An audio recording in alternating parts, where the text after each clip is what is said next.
probably heard it before. It just simply says, you are the living word. Hallelujah. Hallelujah. He is the living word. He wrapped himself in flesh and he came down to dwell amongst us. Hallelujah. And we received him as the Hamashiach into our hearts as Adonai and Savior. So he is truly the living word wrapped in flesh. Hallelujah. Hallelujah.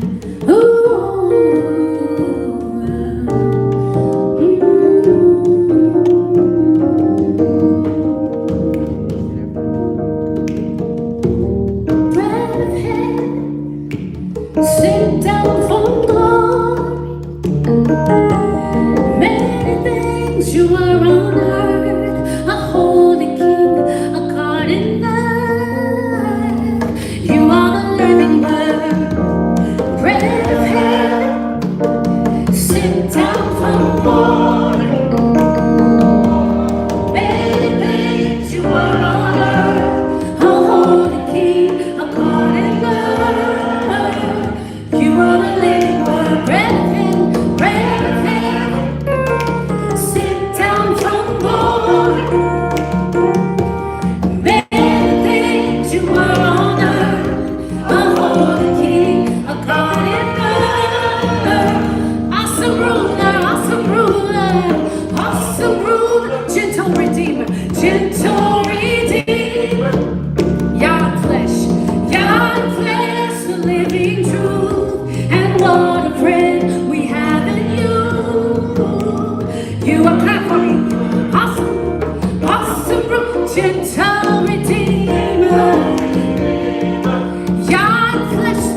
when you have an understanding of the word, you got a whole new meaning. You sing a whole new song. Hallelujah. It was in our ignorance that we wrote songs. Hallelujah. But those songs minister to us. Hallelujah. So I feel as if we sang those songs unaware, and we sang them with conviction. We sang and we stood and we lifted our hands and we cried and we praised. That now that we know truth and we have a personal relationship with the Most High Yahuwah, ooh, there should be no holding back, no. Give it all you got, yeah. Because we know He's soon to come. Wars and rumors of wars. Hey, we're here. Oh, He woke us up just in time. Hey. Prophecy said He would.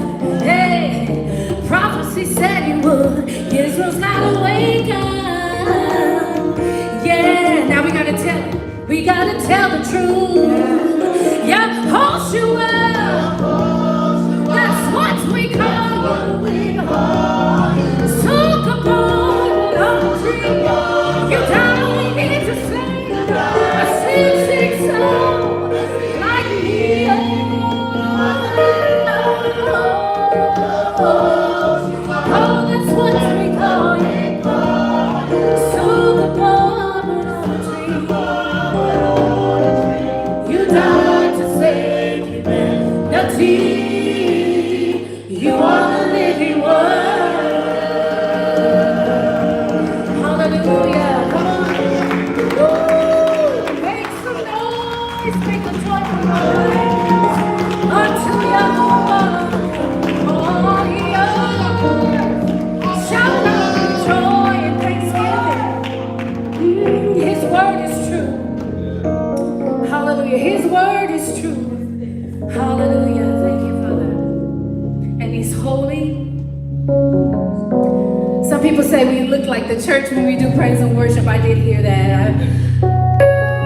I was on praise and worship teams. Love to be on praise and worship teams, but I think that's just part of us. It's our culture. Music, drums, noisy. We're noisy. We're noisy. We make a lot of noise. And we are very gifted on the keys and songwriting and singing and drumming, preaching and hooping. That's in us. So we're going to take it to the next level. Okay? Hallelujah. We're going to take it to the next level. Hallelujah. Holy, holy.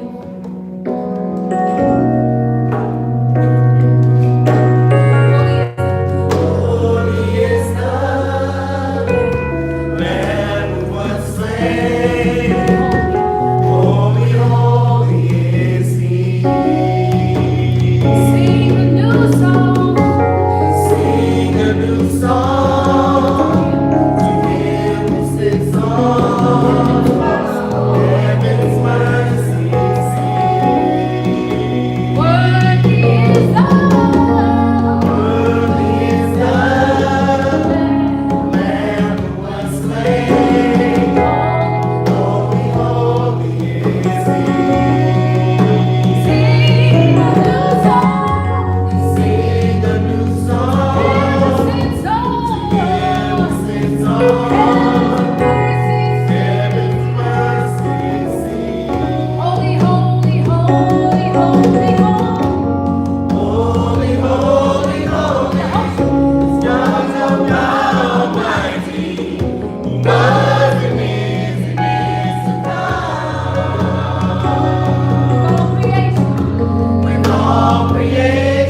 Shabbat Shalom. Hold on, we're going to get this camera together. Y'all know our studio is held up with rubber bands and duct tape, right? It's good to be here on this Shabbat. We give Almighty Yah all praise, honor, and glory. Hold on.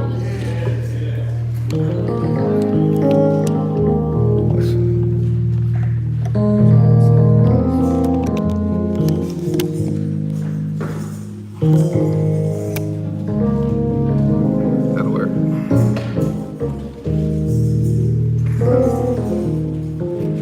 It's good to be in the room. It's good to be live in the room. Hallelujah.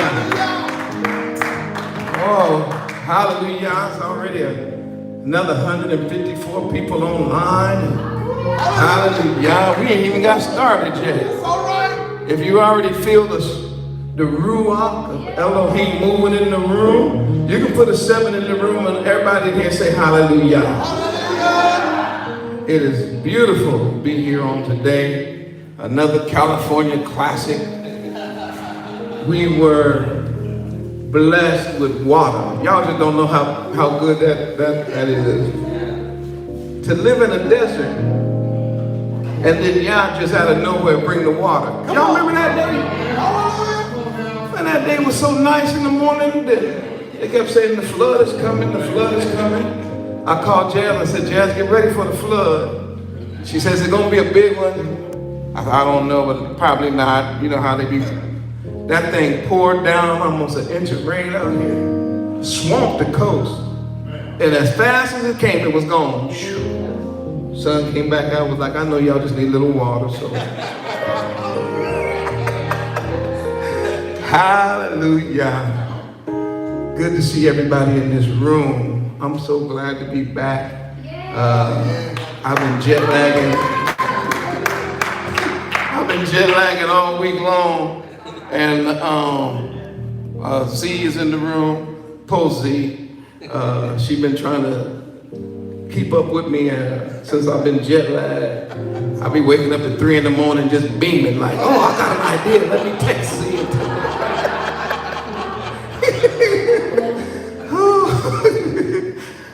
But we working. That's what we're trying to do. We're working together and we're trying to get stuff together. So, and then all of you who have been reaching out to me and to the ARK, we will be getting back with you as much as we possibly can. But Toda Rabbah for your support, Toda Rabbah for your love, and all of the little glitches that we're trying to work through. Yah is letting us do it, and it's a marvelous thing. And you got to be patient with us. Y'all not through with us yet. We still learning, still growing. It's good to see Jazz in the house. Jazz is in the room. I was over here playing, then I heard someone say, man, Tashir must be feeling the spirit or something. I didn't see Jazz come in. I just felt the drums get all full and stuff. I'm like, oh, it's 2 of them. Oh, okay. So it's good to have her in the house. Of course, Shosha's still not here, but it's good to have Jazz. And of course, Javon, Teshu, and everybody. And of course, y'all know when Annah Jack is in the house, we always take out time to worship and pray. What a gift to the body as we wake up to Yah's truth in these last days. What a marvelous gift. Tremendous. And really, to be honest with you, this just started. This is the beginning. This is not the end. This is the beginning. And then, of course, Javon is back with us today for the second time. Hallelujah.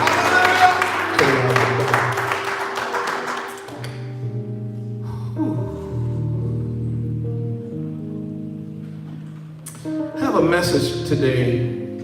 I'm going to finish what I started. Last week we talked about Mission Impossible. I told you it was in 1966. Espionage series, action. And it had to do with specialized men, specialized women who were on top of their game, that were working for a para-government agency that would help, because of their skills, they would be used to infiltrate, at that time, Cold War communities, communist communities, they claimed communists or whatever, that had gone rogue and had offered a threat or presented a threat to the rest of the world, and these specially chosen people would then be called by some voice. We never found out who the voice was, but we did discover that every time that they were given an assignment, and it said, if you choose to accept this assignment, it says, just know that if you get caught or you get killed, the secretary will disavow all knowledge of you. In other words, if you die out there, or if you get caught, you're on your own. And then it would say, this tape is going to self-destruct.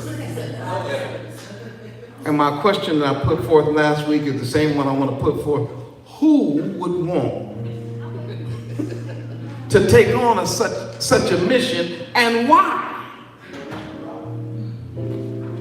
But these men and women that were part of these special forces were trained to do it. And I believe that it was because of that. That's why the show was so successful. It touched something in us that made us say, boy, look at them, and we are happy to have them. And some people say, that is, I hear people talk all the time, they say, if there's one on TV, it's one in real life.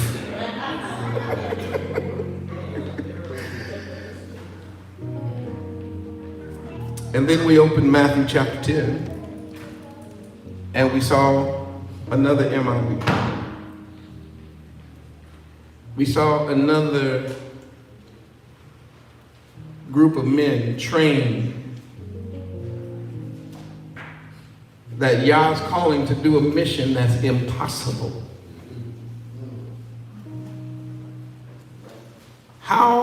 When have you ever had the power to heal sick people? That's not your power. So if somebody said, I need you to go heal the sick, how are you going to do that? Even if you want to go, they're sending you on a mission impossible. You can give them a little aspirin. If they cut, you can sew them up a little. But I told you all, one of my best friends growing up was a heart surgeon. And he said in no uncertain terms, I cannot heal anybody. All I can do is cut out the bad, put in the good, sew them back up. But y'all got to do the healing. Hallelujah. Hallelujah. Y'all rolling with me? Yes. Hallelujah. Then we were told to cleanse the leper. Now, how is that? What? According to the record, we can't even touch a leper. We can't be in the same room with a leper. The leper has to be in a leper camp. Right. Once again, mission. Come on, talk back to me. That's mission what? That's impossible. Leprosy is incurable. Wait a minute. Uncle Nabal, I see another one. He said, raise the dead. Jazz, I don't get that one. Wait a minute. And I asked this question last week, I'm gonna ask it again. You want us to raise who? What dead people you want back? Walking around. Do we start with Adam? I'm just saying, who you want back? Noah? Moses? Because if it was me raising the dead, them the fellas I'd be raising up. I want to raise Elijah back. I want to, well, he actually took a chariot. I want to raise up. I just might want to talk to him for a while. Might go get Solomon, hit him. Say, man, I just want to rap with you. He probably say, young man, you you ain't ready. But I still wouldn't mind talking to him. Y'all get my point? So obviously, if he's telling us to raise the dead, and we don't have the power to raise the dead, then that's a mission. It's impossible. And then the last thing he said was, cast out devils. Cast out devils? What do you mean cast out devils? Ain't the devil in rank like the second or third most powerful being in the universe? And we unraveled each of those on last Shabbat. And I proved beyond a shadow of a doubt that this sick, leprous, dead, demonically possessed people he's talking about is actually the lost sheep of the house of Israel. That he wasn't talking about physical sickness, he wasn't talking about physical leprosy, physical death, physical demon possession like y'all think. But he was talking about the condition of the lost sheep, the destroyed condition. And that last one is a kicker too. That get rid of the devil. We trace that back according to scripture. We used the Old Testament. We went back to figure out where is the root of this cast out the devil, and we found out that it has its root in idolatry. It's not that exorcism stuff y'all seen on TV. Somebody spitting up green vomit and they sprinkling all kind of water and putting a cross on their head. And y'all like, ooh, that's casting out devils. That ain't casting out no devil. That's Hollywood. That's show. Did you hear our king? I ain't even got started good. Did you hear our king say, how can Satan cast out Satan? You using satanic symbols, satanic rituals, satanic chants to try to get rid of Satan? That don't make no sense. Kingdom divided against itself can't stand. If you're going to cast the devil out of Israel, you got to start with that Christmas tree. Come on. All right. That's a big old idol. You got to get rid of that Easter bunny. You got to get rid of them colored eggs. You want the devil out, you got to get rid of them swine. That's on everybody's plate. They say, oh, now he's making it too plain. Yeah, of course. I said, yeah, of course. Y'all got it though, you know what I mean. In other words, we have to start with the idols, because it's the idols that are used as a gateway to demon activity and possession. That's right. That's right. Ooh, I got one that's right and a half. If you online and you understand that it is idolatry that opens the gate for the possession of a nation, would you please put a number 7 in this room? Because it's all 9 people in the room right here. I ain't got but 2 amens and a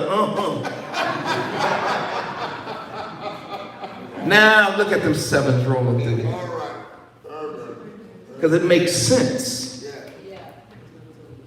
Yahushua is always going to go to the root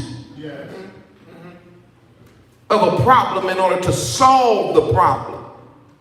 The problem with Zion is that we have rejected the Elohim of our fathers. Right. who gave us Torah and told us don't add to it. I heard Elboy say it this morning. And don't take away from it. That came from his own mouth.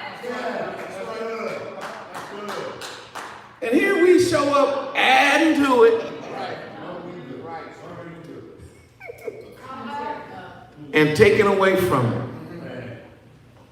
And the stuff you added is just pathetic.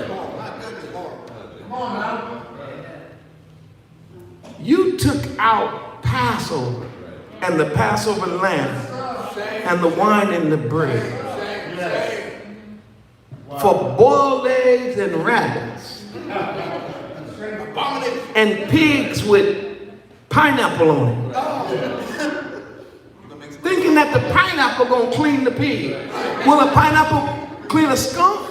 I don't think so. Now I just want to show you something. We're given specific instructions on how to keep Passover. It's in the Bible. That's right. Why did we reject that and accept the pagan culture of Semiramis and Tammuz? Why did we do it? And as a result, you can't tell our people nothing. First, get the bean. Yes, yes, yes, yes. Out your own. That's the problem. That's right. That's right. I need to say this too. While I'm out here, I might as well hang out here for a second. I'm already in trouble.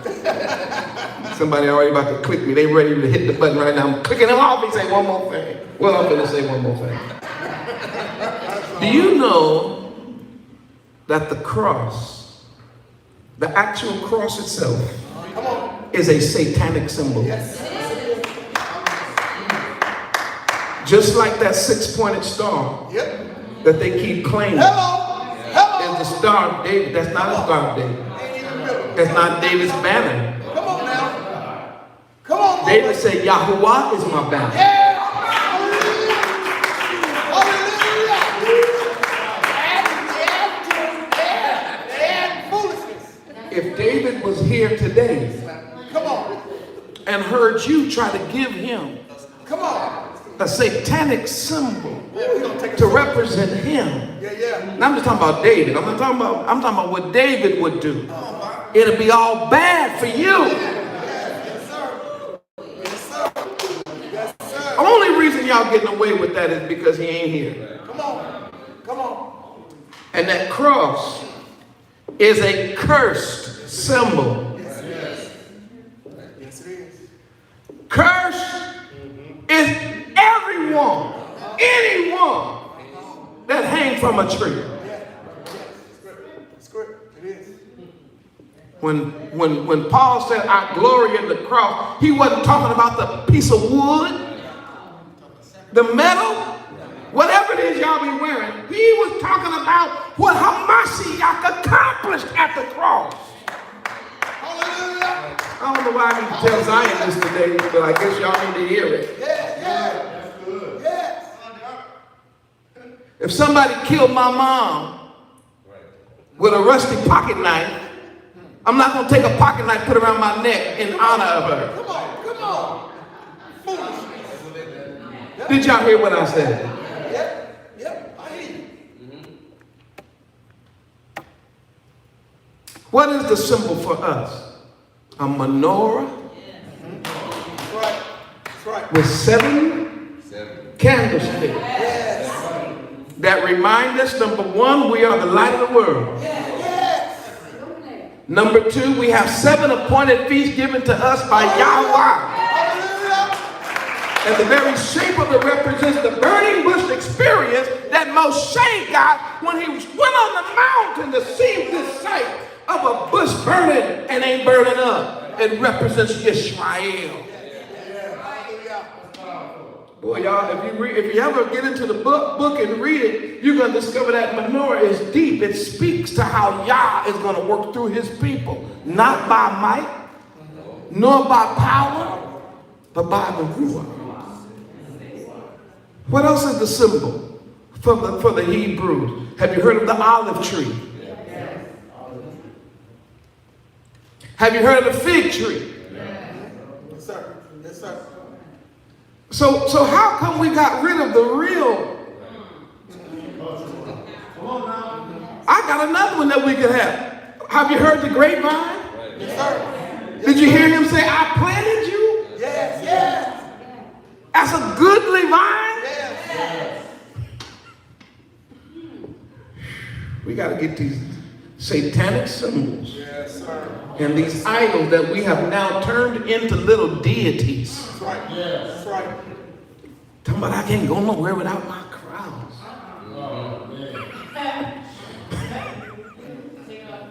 You rubbing on it like it's bringing you good luck. Some of y'all got rabbit's foot stuck up in your purse right now. What you got that rabbit's foot for? Oh, it's good luck. Ask the rabbit how lucky his foot was.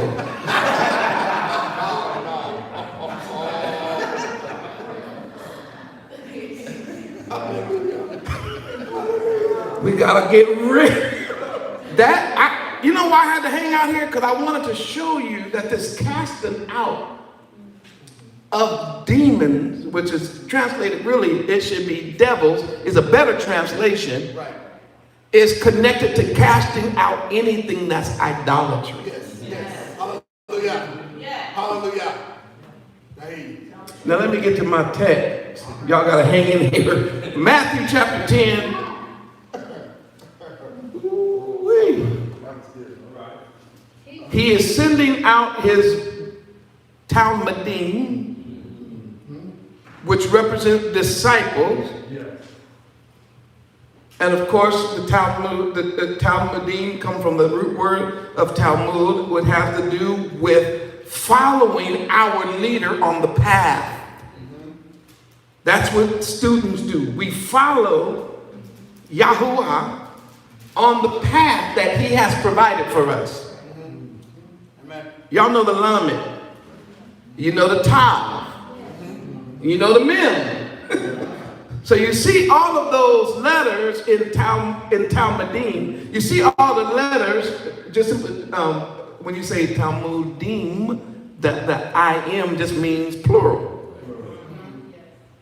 So we're his disciples that follow him in the path. Which I better say this, Speedy, before I forget. I just had a birthday that's getting me closer to forgetting stuff. I got to say it when I think about it. And by the way, don't go on no rabbit trail about birthdays no more. It's ridiculous.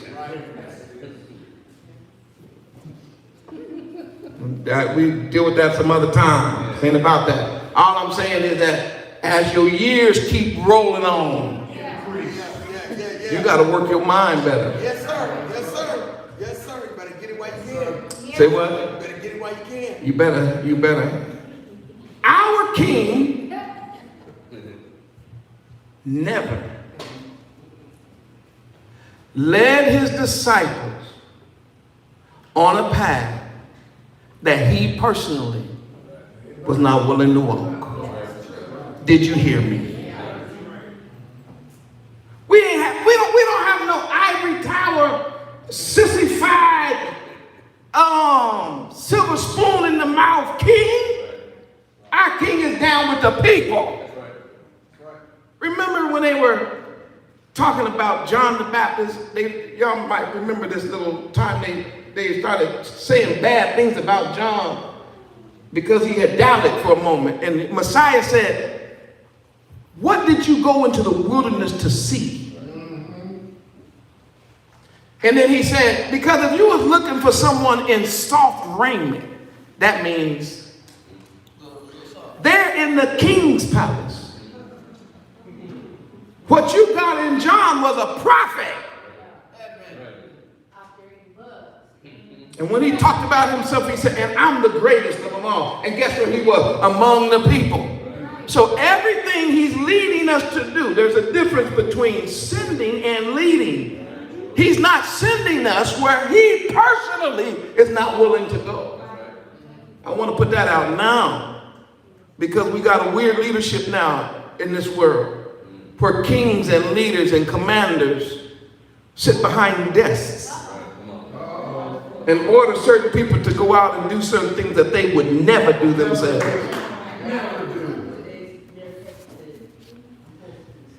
he tells us that we have to go preach. Now, this is the first time the 12 are being sent out as a unit.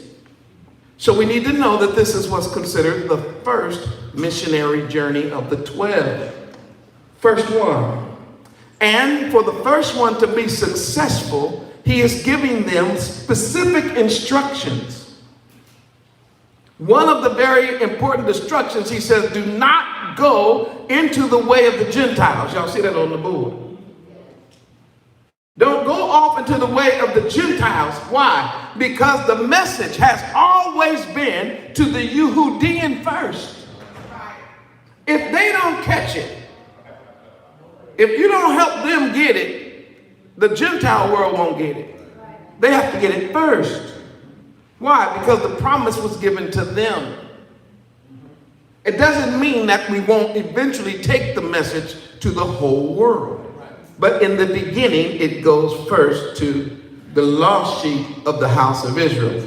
He even says, don't take it to the Samaritans.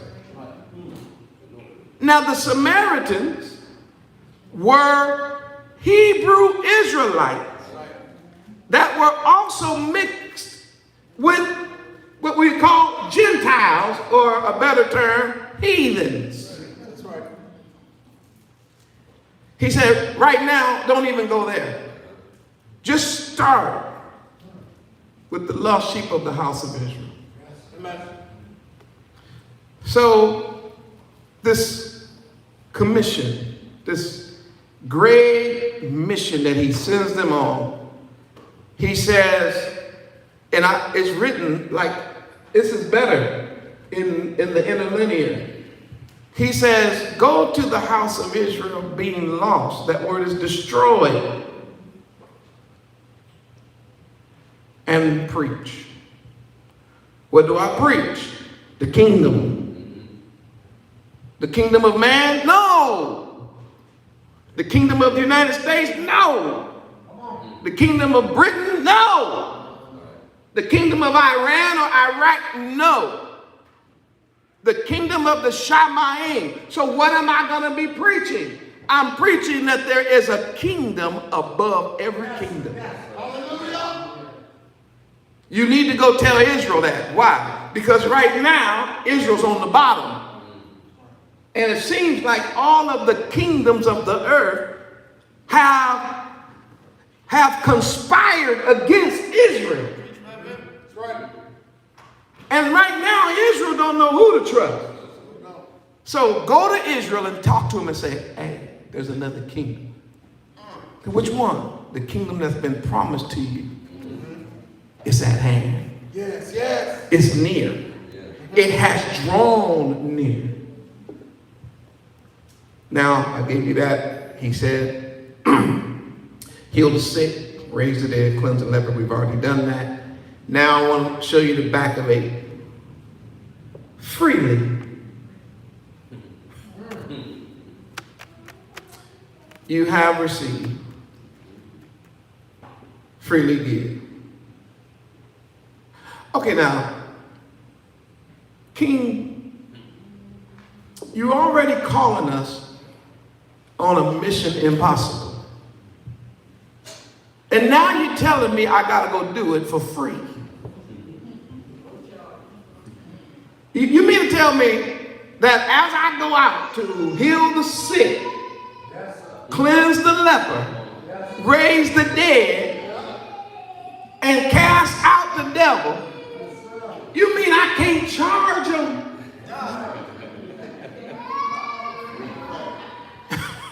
I cannot charge Israel a nickel, a dime, or a quarter. I don't understand that. How is it possible for me to do the work without charging? Let me tell you what he's going to tell you. He says, because I'm going to work both sides of the fence. I'm going to work with you, and then I'm going to work with them. All right. Okay, I see you working with me. I see you strengthening me and got me studying, preparing. But when I look at You working with those sick, leprous, dead, demon-possessed people? Yes. Yeah. Hallelujah. I need you to go. Hallelujah. Jazz, you're not going to believe this because I couldn't believe it because I'm one of them be sending to go. So I got to read the text. I can't be biased. If you all see it in the text that I'm one of these people, then I have to listen to these instructions. He said, don't take gold, here's the key, with you. That ain't too hard because that's an easy one.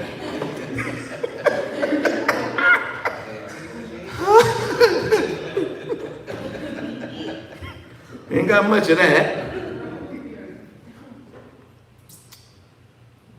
And then he says, nor silver, nor copper. So he's now covering all the bases. And I need to share something with you quickly. What he is saying here to the ones he's going to send, it's really twofold. Number one, leave your money at home.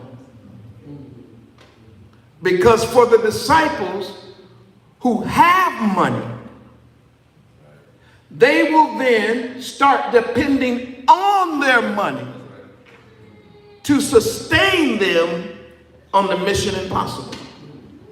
Did that make sense? In other words, if you take your money, you might start depending on you. So I need you to leave your money at home. That's one side of the argument or the picture. The second side of it is this. Don't take any money, which means you cannot use the lack of money as an excuse. Right. All over the nation, I hear people say, you know what? I would do more for the kingdom if I had some money. I hear people say that all the time. As soon as I save up enough money, if I get a few more shekels, a few more coins, then I may go with you. I may go on the battlefield. But right now, I just don't have it. That's what they say. But yet they have it for everything else. All of a sudden, you can find shekels to go to the movies. You can find some shekels to get some new shoes. You can find shekels for that new purse. You already got 5 purses. Why do you need 6? You already got 5 pair of shoes. Why do you need 7? Do y'all hear what I'm saying? All of a sudden, shekels just appear out of nowhere. Oh, I would love to go on the mission field, but woo, I'm so broke. Then 2 weeks later, I'll be out of town for a couple of weeks. Where you going? Well, I'll be in Hawaii, then I'll be flying over to Japan. I thought we, never mind. All of a sudden, you can talk back. Find what? A way. You find a way. You find some shekels. I was talking to a brother about this not too long ago. He and I was in a deep conversation. You know what he told me, and I had to think about it for a long time. He said, people do what they want to do. I started thinking about that. I said, ain't that the truth?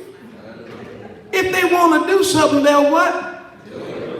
They'll find a way to do it.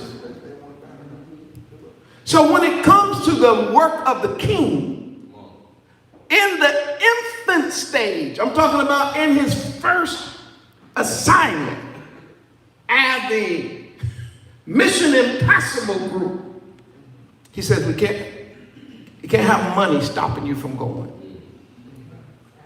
Number one, don't take your money, don't take your own money, because at that point you start depending on your own money. And I know what that's like. You go out with a group and you're the only one with shekels. You'd be like, I don't know what y'all looking at me for, shit.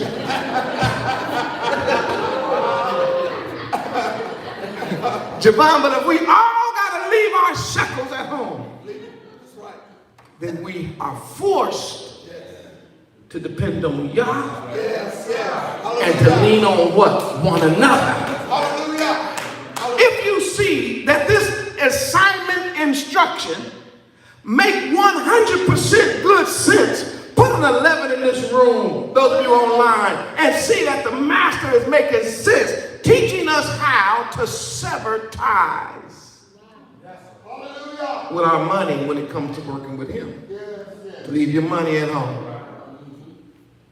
Now for some of us, you need to leave some money at home because, of course, mama there, kids is there, bills is there, blah, blah, blah.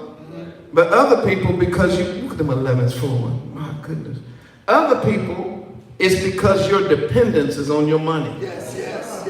Big distraction. And if you get out there and start spending too much, all of a sudden here come the complaining. I done spend more than everybody.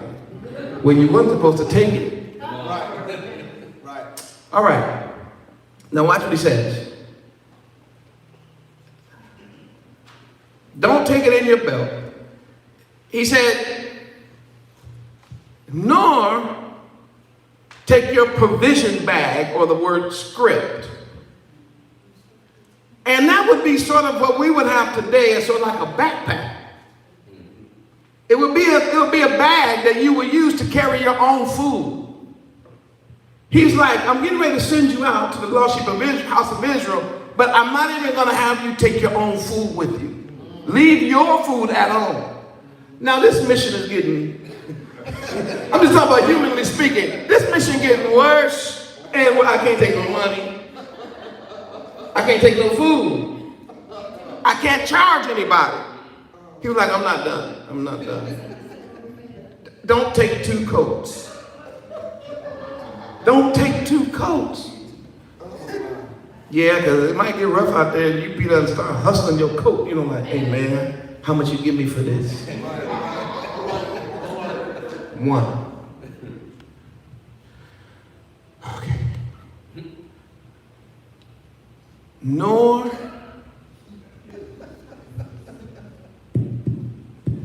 sandals. Now when you read this in context, and I know it's not like this on your page, but when you read it in context and compare it with the other passages on this, that word sandals has to do with an extra pair. When you read it in context, it means an extra pair. Let me tell you how deep that is. Most of the time, when people travel, they always take at least 2 pairs of shoes. He said, don't do that, just take 1. But what happened if I wear that one out? You just without shoes.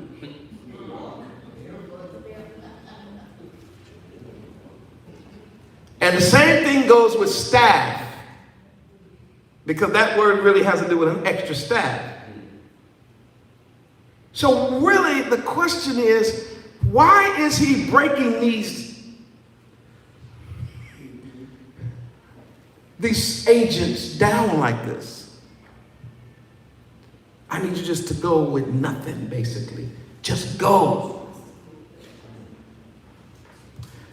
I got a buddy of mine, I can't say his name because he's working in Special Forces and he was about to retire from the military. He said, as a trick, not a trick, as sort of a game they played on him. Now he joined the military when he was 18.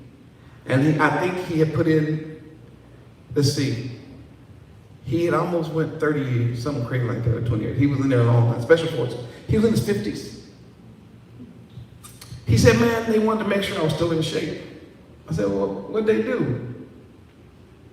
He said, they gave me, this is what he told me, a knife and a piece of paper with some directions, you know, like so many degrees this way, so many that way, whatever. And dropped me off in the middle of the wilderness, told me to find my way back.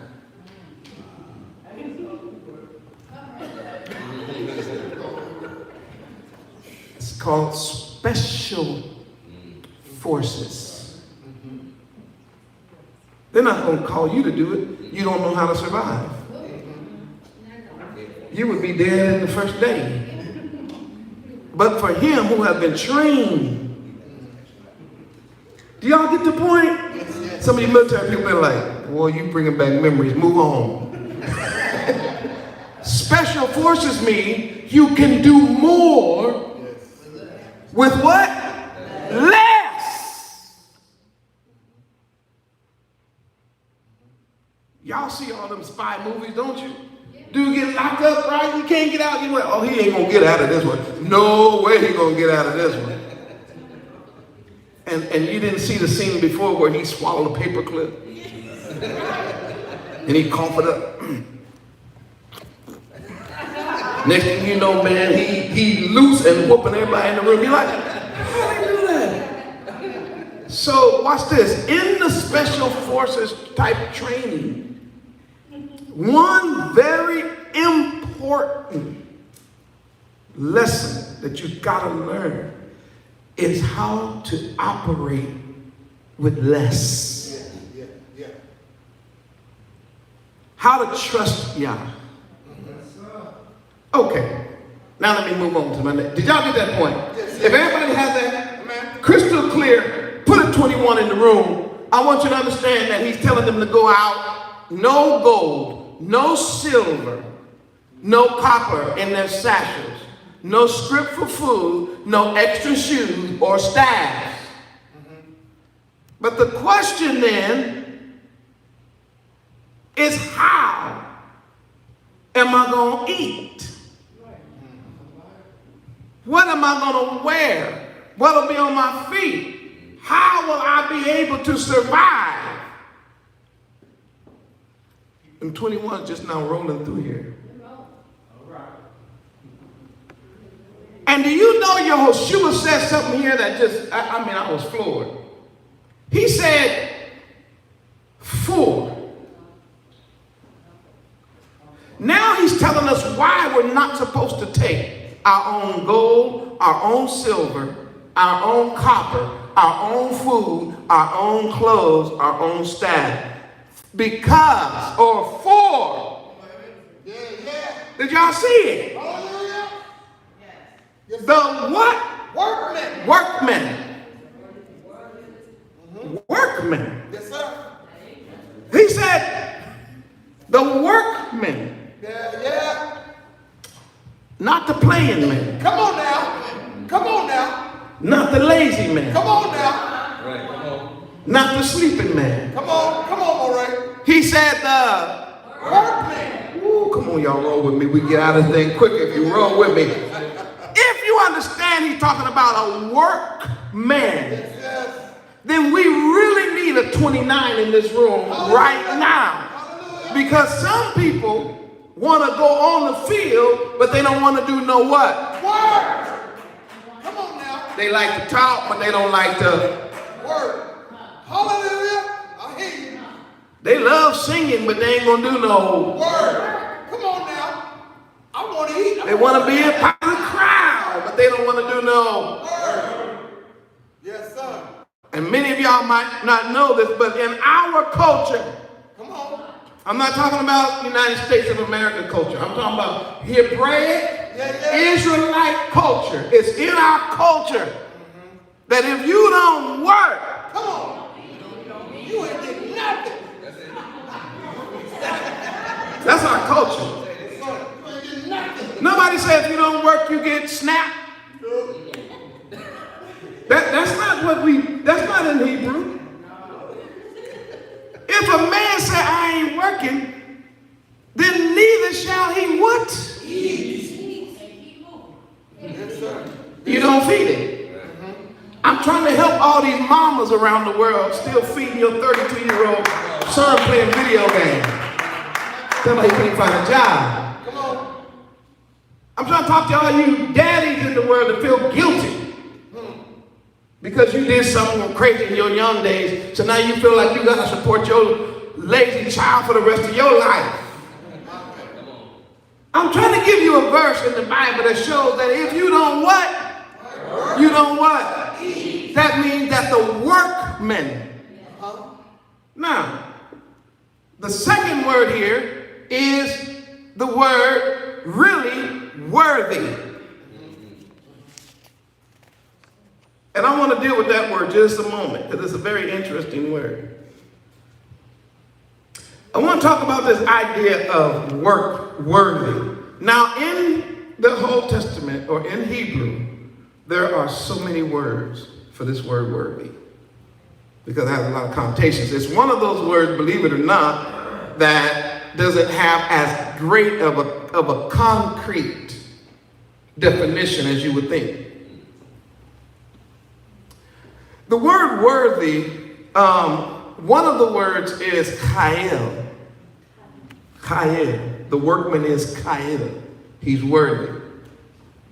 And when we say worthy, we interpret that in English as worth. He's worth something. And that does have that connotation, but in Hebrew, the word takes you deeper. In Hebrew, it speaks to the person who is a worker. The working man is working for his pay. Did you get that? Do I need to say it again? Because that went around worldwide, and I know y'all never seen that before. So I'm going to say it again, and it's going to make sense to you. As soon as it does, put a 31 in this room. The workman is working for his pay.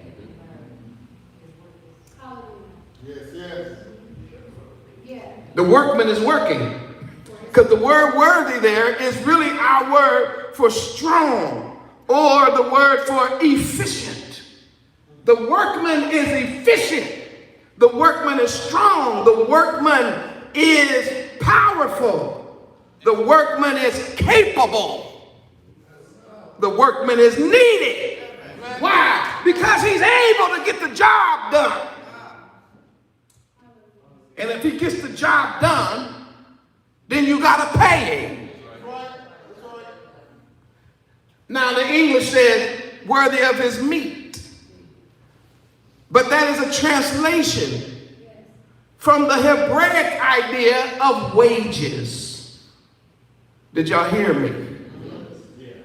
I got to teach Zion sometime. This is a teaching lesson. Got to open your eyes. If he shows me, I got to show you. I'm going to see it. That's what I got to do. He says clearly that the worker is working, so you have to pay him.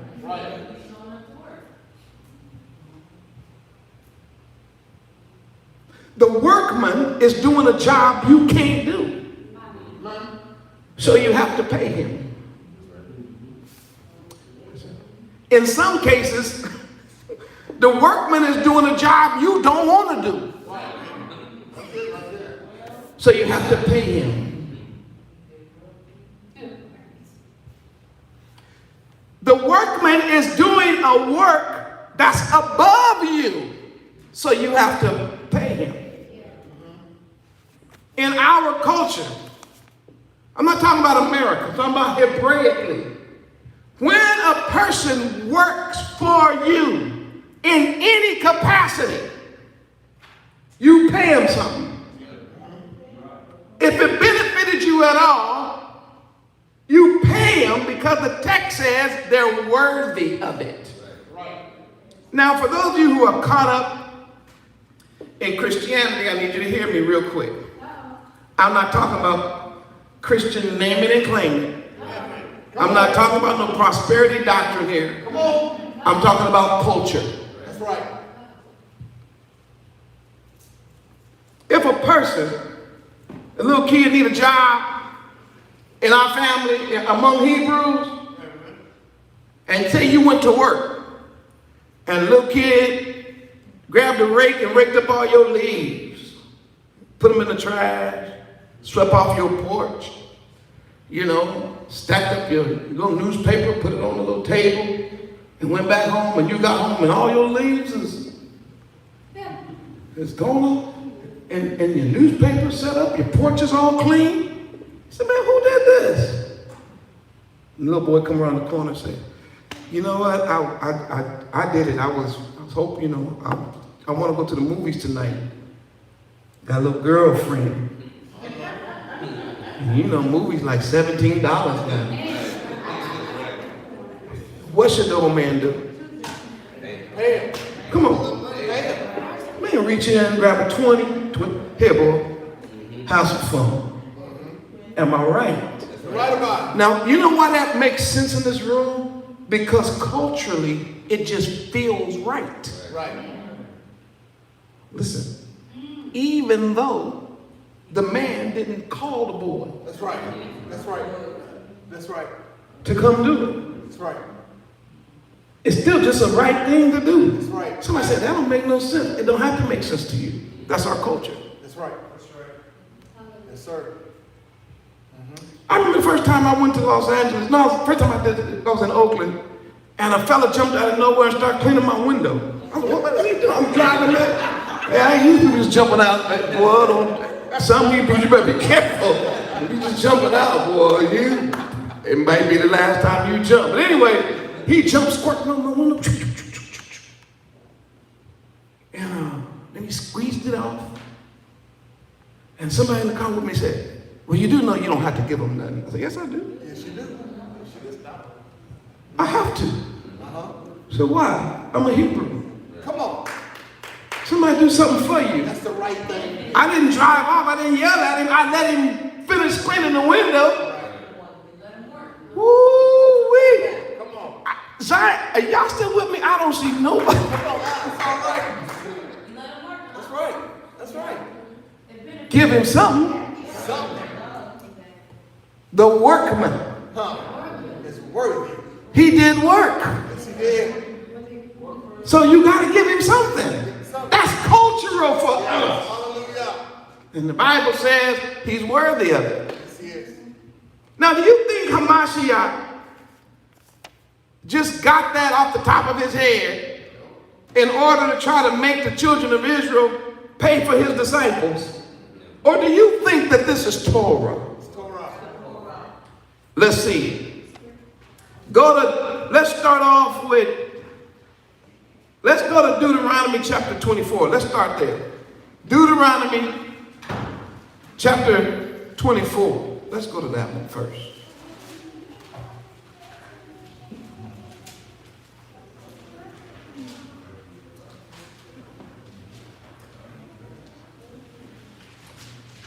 I'm going to read it out the King James because I know a lot of you all got different Bibles. It's on the board in the room. Deuteronomy 24:14 says it's as plain as day. You shall not oppress, what? Who is what? You don't oppress nobody who, watch this, whether one of your, or one of the, who is what? In your land within your gates. A person work for you, you pay them. It is a principle among our people. Let me give you another one. Go to Deuteronomy, let's stay in Deuteronomy. Go to Deuteronomy chapter 25, verse 4. Deuteronomy chapter 25, verse 4. It says, you shall not, come on y'all, talk back to me. You shall not what? That does what? I'm going to show y'all a picture. And let me see, where is it? Oh, here it is. And those of you online, I'm going to have Z or somebody, Z or Drika, I think Z's got it. Put it up online. I know those are in the room. You guys can see this. Do y'all see this picture right here? That is considered to be animal cruelty. When a farmer has an ox working for him, treading on grain. So what is the purpose of using an ox to do it? Number one, an ox is a big animal. He's heavy. And his hooves are used to crush the wheat so that it separates the husk from the actual edible part of the seed, which is the meat. So you need this ox to either walk on it, or you need him to pull a cart over it to break it down to a particular size or consistency that now you can make bread and eat. Now let me tell you how cruel that is. So if you got an ox tied to your grain field and he's breaking up the corn or he's breaking up the wheat for you, what kind of person are you if you say, I want him to do the work, but I don't want him eating none of the grain? So this thing is working all day, and you're so stingy, so mean, that when he reaches down, because he's going to eat during the day while he's walking, he's going to be eating, what they said was, he eats up the prophet's shoe. So they put a muzzle on the ox. And when Yah saw that, he said that is cruel and unusual punishment. So he put in the Torah, do not do that. Do not muzzle an ox. Watch this. When he's treading out your corn, he's bringing, what's he doing? What is this ox doing? Number one, he's taking the seeds and breaking it down for you. Number two, he's doing the hard part so that all you have to do is the easy part. Number three, when you muzzle the ox, you starving the ox. Watch this. But the ox needs to be heavy to break the grain. The more you starve him, the lighter he gets, the less grain is broken. That's less bread for you. That's right. Does that make sense on this Shabbat? Yes, sir. Yes, sir. Number four, if you got him working in your field and you stick a muzzle on him, when he gets tired and he's trying to eat, listen, he won't have energy to do the work for you. Did that make sense? Yes, yes.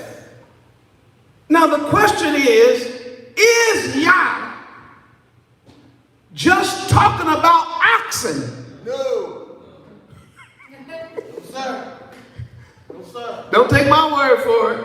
Let's go to the Bible and get some commentary on this verse. Somebody, would you, with the quickness, please, let's go into Corinthians. 1 Corinthians chapter 9, verse 9. Where'd I put it? 1 Corinthians 9 and 9.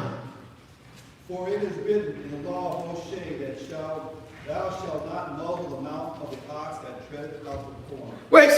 So Paul is talking about support for the workers of Yah. He goes and grabs the Old Testament verse. Go ahead. Does Elohim take care of for oxen? Wait, does Elohim take care of oxen what? Come on. Take care for oxen, or saith he it altogether for our sakes? Or does he say it altogether for us? That's it.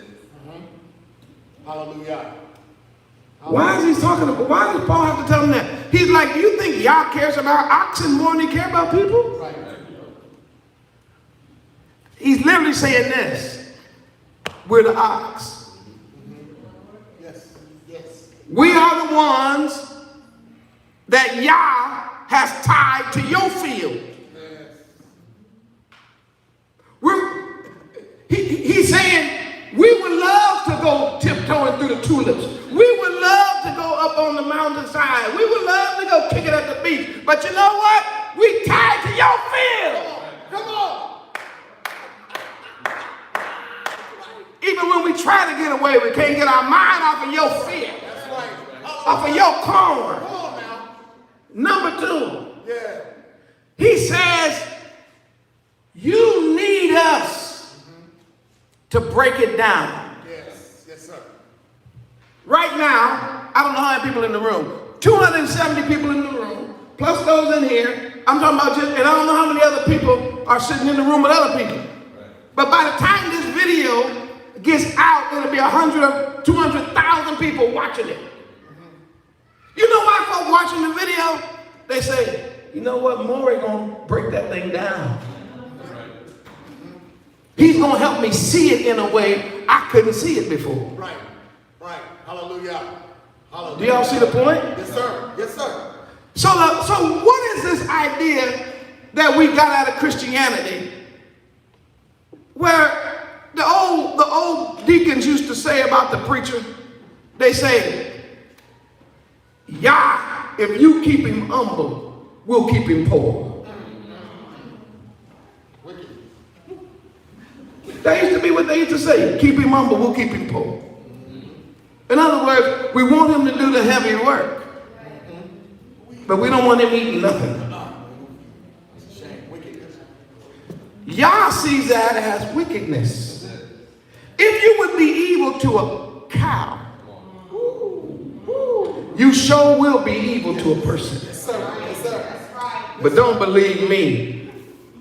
Let's look at where I want to go with that verse.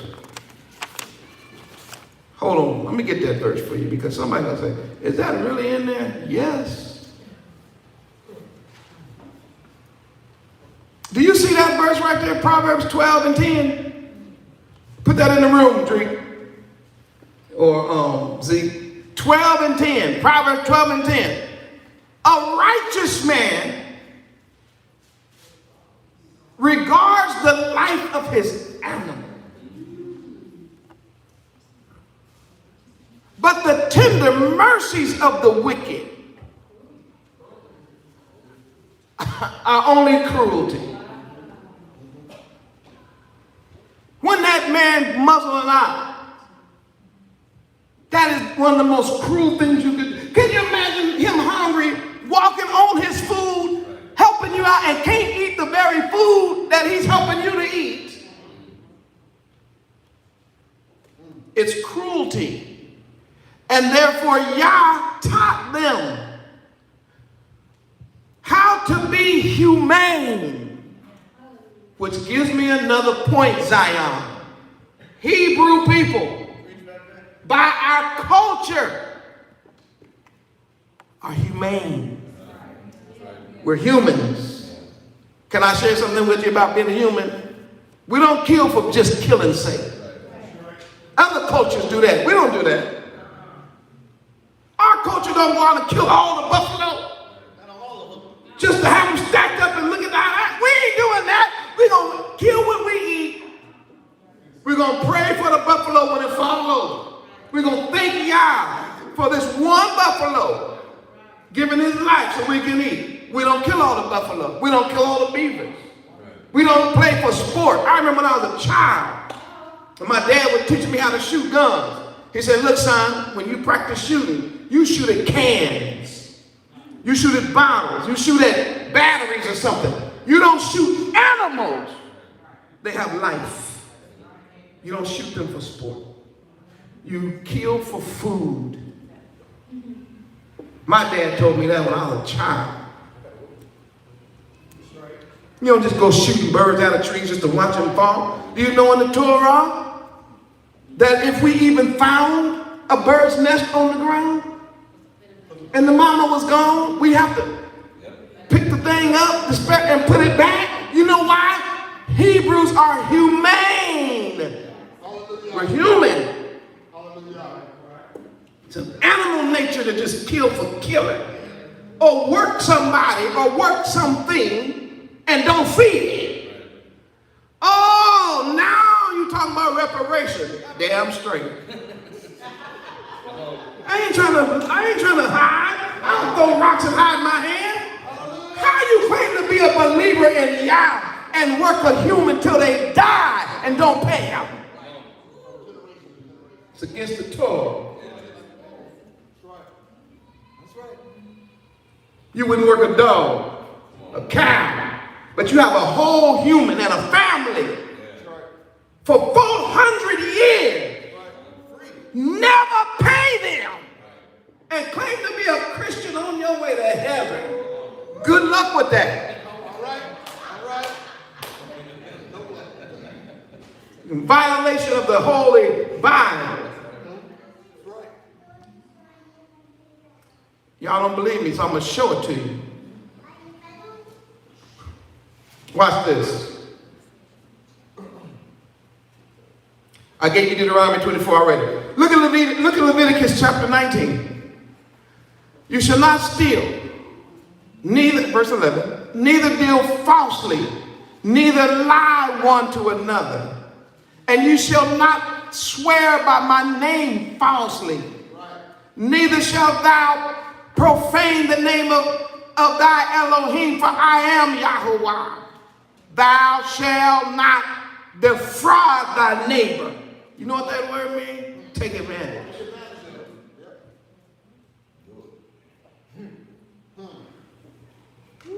Hallelujah. Hallelujah. You know what that means? Kidnap somebody. Right. Bring them over your house. Rape them every day. Put them in the field, then rape their daughters. Beat them. Amass unbelievable amount of wealth. And never give them a dime. And never apologize. And then always talking about, this is what gets me. Talking about, it wasn't me. We ain't stupid. We know it wasn't you. But we also know you living off of the massive amount of money that was made. The businesses that are founded, look at how many of them came out of slavery. And we're not even going to talk about what happened to my poor ancestors here in America, because you all know I'm Native American. Most of our land here was just stolen. They just killed us and took it.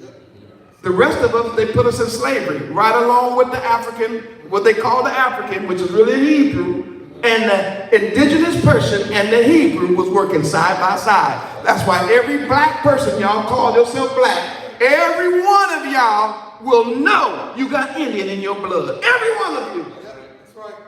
That's right. All 100,000 watching me can say it. Were you told that? Were you told that? Was y'all told that? Some of you all even know what tribe. If there's anybody in this room that's watching me, I've done this a couple years ago. Anybody in this room watching me, all 200, 300 of y'all online watching me. If anybody watching me knows their Native American tribe, put it in this room. Let me prove something right now. If you know your tribe, put it in the room. Cherokee, Choctaw, whatever. I want to see it in the room. I want the world to know that we know how we were treated. Woo-wee. Look at here. Cherokee, Blackfoot, Cherokee and Blackfoot, Geechee, Blackfoot, Cherokee, Blackfoot, Cherokee. I'm still reading.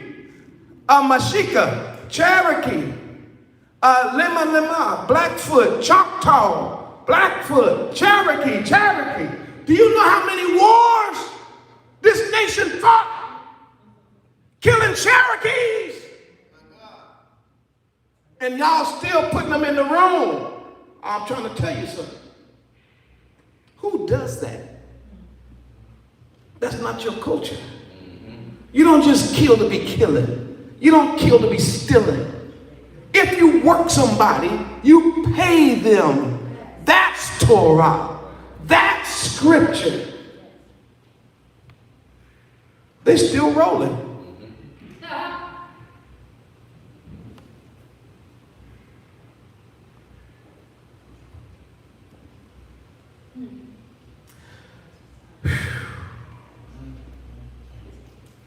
Where was I? I'm way over here. Oh, so wait a minute. So Yah's getting ready to send his people. Yeshua is going to send his people out on a mission impossible. And he's telling them to go to a people who I told you were sick and have leprosy, right? And are dead and also are possessed. But guess what they have that you have to depend on? Their culture is still Torah-based. Did that make sense? Yes, yes. You're going to a culture that's sick. We get it. You're going to go out and preach to a nation who's got leprosy. We get that too. And we already know they're dead in trespass and sin. Correct. And we all know that they all got idols in their homes, around their neck, all over the place. Yes. But you know what they also have? Torah as a culture. Yes, yes. Hallelujah. Hallelujah. And when you go to them, they already know something. Right. They know that the workman is worthy of wages. Worthy. Hallelujah. They know if somebody do something for you, you're supposed to give them a little something. Yeah. Little something. Come on. Yeah. It's our culture. Yes, even if nobody ever taught you that, you can feel it. Yes. Some of y'all been watching the ARK for years. And every time you click off the channel without donating something, you feel like you snuck in the movies. Yeah. Hallelujah. Hallelujah. That's all right. I know you feel it. That's all right. You feel like I just stole something. Yes. Because Maury did all that research, the background word, broke it down in ways that we could understand it, and we're going to apply those things to our lives, and we just going to say shalom and click off. You know you feel it. Go try to hurry up and get out before we open up. It's in the culture. You can feel it. It's your culture. You know you're supposed to do something good for someone who works for you. Yes. Hallelujah. Hallelujah. Yes. For according to the Bible, he said the workman is worthy of his meat, which is his pay. Now the Bible does not leave you in a weird place. Well, how much should I pay him? Right. First of all, the tithe, which is a tenth, has already been set apart. I was on the phone with a young man the other day who's got more sense than a lot of old people. This fellow in his early 20s. He said, Maury, I've been reading something. I said, what's that? He said, the tithe, according to the Bible, is Yah's. That's right. I said, of course. He said, then why people say my tithe? Right. Come on. He said, if anybody says my tithe, he said, he used the term, what did he say? He used a legal term of a person who's trying to steal from a nation or a kingdom. He said, how are you going to take what belongs to the kingdom and call it yours? I'm going to give my tithe. It ain't yours. It's yours. That's right. And that's why he said, bring that to the storehouse. Yes. Why? Because I need meat in the house. Yes. Why? Because I got workers. I got to eat. Yeah. Now watch this. You working, you eating. Come on. So you don't think if he's working, he should eat? Yes. Hallelujah. Yes, sir. Yes, sir. You driving, he ain't supposed to drive? Come on. You got more than one pair of shoes, he ain't supposed to have more than one pair of All shoes? right. His kids want to go to a water slide. Your kids are sliding down. I wasn't expecting to get a whole lot of amens today. That ain't my point. You know what I know more than anything? You guys do not want a moray who is soft. That's right. You don't want somebody who's going to overlook stuff. You want me to keep going right down the book. That's right. I don't care who's out there faking. That's their problem. Right. I'm going to teach Zion what the king was telling them. He said, the people you're going to already know this. Yes. They already know that the workman is worthy of a person who's doing work. Now, they're not obligated to pay somebody who ain't working. Right. For instance, if you're clicking on a video so that you can get a message because you're too lazy to study for your own message. Yeah, all right.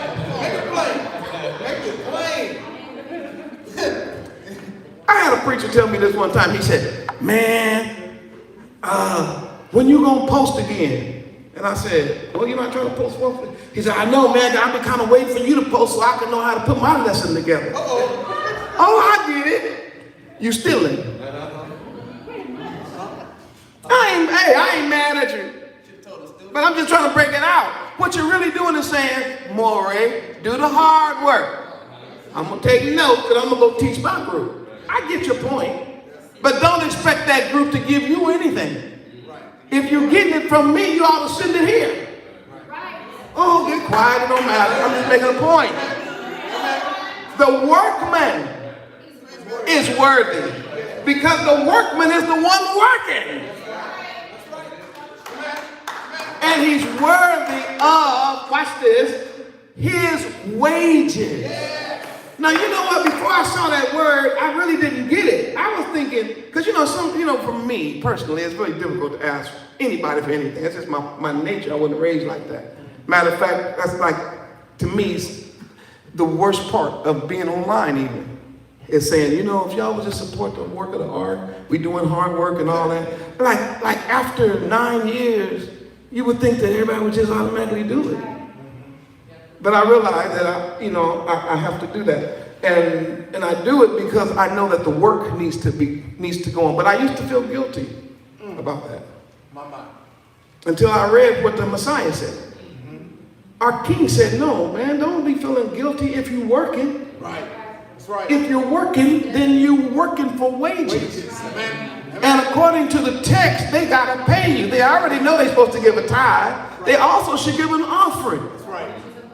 If you come to the house or come to a town, we're going to get to that in a second, and it's cold and you didn't bring but one jacket, somebody in that house is supposed to go in the closet and say, hey, man, put this on. That's right. Amen. I'm talking about ARK. Yes. I'm not talking about Christianity now. I'm talking about culture. You come to a Hebrew's house and you're hungry, somebody's supposed to say, sit down. Yeah. That's it. We got something for you. We ain't supposed to be looking at you and say, did you bring something? Where did y'all get that from? That's not our culture. That's right. I grew up, I told you, I'm an in-betweener. I'm like born in the time where we still had real old people. When Big Mama wasn't 32. Right. Grandma wasn't 27 and a half.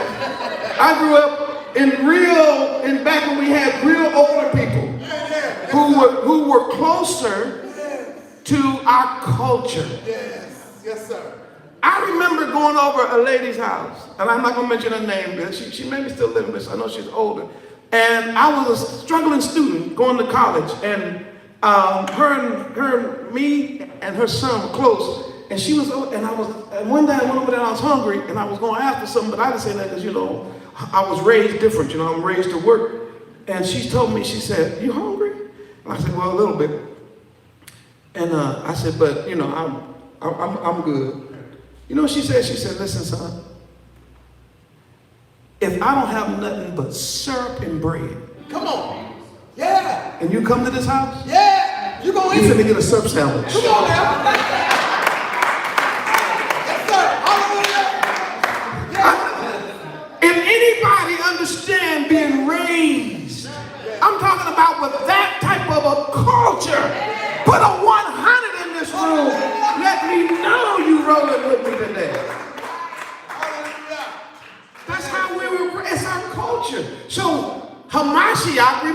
this is the first time he's sending them out. So he's sending them to who? The lost sheep of the house of Israel, who is supposed to know their culture. That's right. That's right. Ooh, hallelujah. Man. That's good. Yes, it is. Yes. Let me get out the way. So we're supposed to go. It's an impossible mission, but we still got to go.